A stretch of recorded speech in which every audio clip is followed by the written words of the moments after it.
Member from Lennox and Eglinton. Thank you, Speaker. Speaker, my question is to the Minister of Infrastructure. Minister, your revolving door of excuses is getting old and tired. Your newest excuse is trying to pull the wool over taxpayers' eyes by telling us the MaRS loan is fully secure. Minister, CBRE's most recent appraisal pegs valued building at $303 million if 100% leased. You've blown $224 million on the loan, $65 million more on ARE, and now we're on the hook for $106.5 million in interest. That's a lot more than $300 million, Minister. You're like the Energizer, Minister. You just keep digging and digging and digging us into a deeper hole. Minister, you're planning to cutting our losses and selling the building, or just keep pouring millions more into a bad deal you should have never signed off on in the first place. Thank you.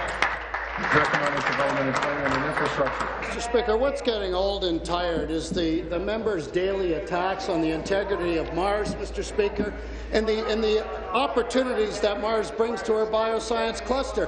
Mr. Speaker, if the member was really concerned about the economy and jobs, he'd be supporting our bioscience cluster in the efforts that MaRS makes to grow jobs and attract investment, Mr. Speaker. But there's a big difference between that party and this party. Yes, Mr. Speaker, when the MaRS Phase 2 project was having challenges, we did step up and provide support to ensure that that building did not rot in the ground. His party would have let that building rot in the ground. He would have kissed away the jobs that are going to come from the work that MaRS does, Mr. Speaker, and the economic development and the investment that will attract to this province, Mr. Speaker. Answer. I will not be taking his advice. I'm looking forward to the advice of Michael Nobrega and Carol Stevenson, who will help us ensure that this project becomes a success.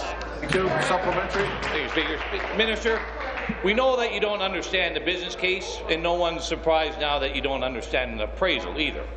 Your appraisal just doesn't add up. Both CBRE and Altus based their valuations of MaRS on it being fully leased to tenants paying research and life science spaces. Yet we know there is no market for the 780,000 square feet of research space. But we do know you're planning to put bureaucrats in there, and the market value for office space is $8 to $10 a square foot less than research space. That means the value of the building is tens of millions of dollars less, even when it is fully rented. Minister, can you tell this House exactly how many millions more is MaRS 2 worth when filled with bureaucrats instead of scientists? Or are you just going to pass this off to the Finance Minister as more leakage next year? Thank you. Minister. Speaker, the PC's party's approach to dealing with the challenges faced by Phase 2 MaRS was to let that building rot in the ground, Mr. Speaker. That was their approach, but it shouldn't surprise us. It shouldn't surprise us because, Mr. Speaker, when things get tough, Tories run and hide.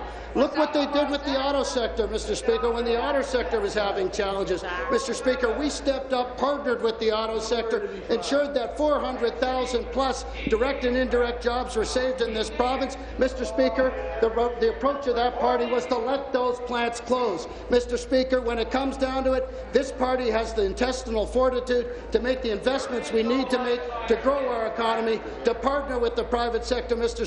Speaker, where necessary, to make the important business decisions going forward that are responsible to taxpayers, that are going to create jobs and grow our economy. That party clearly does not, Mr.